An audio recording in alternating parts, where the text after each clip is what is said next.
Bombshell and audit aren't normally linked in the same sentence, but that's what we got at Baltimore's spending board meeting. 11 News Investigates reporter Tolly Taylor joins us now live. And Tolly, one of the audit's findings involves taxpayer money being used to fuel up golf carts.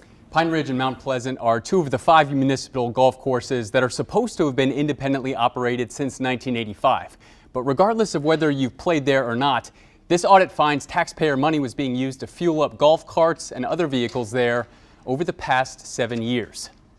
Very problematic. I mean, that's just basic. That's a huge problem. Two of the reactions to the new audit of Baltimore's Department of General Services from Baltimore City Council President and Comptroller. Among other things, the audit presented at Wednesday's Board of Estimates meeting shows DGS doesn't have a process for tracking its fuel supply, meaning there's no system in place to identify missing or stolen fuel. This is a great example of why we do these. Comptroller Bill Henry says these findings about DGS underline why it's so important for every city department to be periodically audited. One of those key findings, that the gas card of a city employee who retired in April 2022 was used 31 times for nearly a year after his retirement, to the tune of nearly $2,000.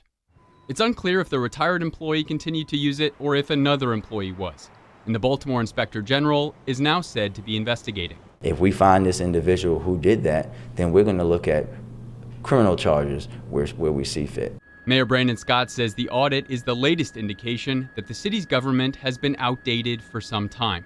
He says his administration is trying to rebuild it. We're eliminating a lot of that fraud and waste. But if this audit of DGS for 2021 and 2022 shows anything else, it's that there remains a lot of work left to do.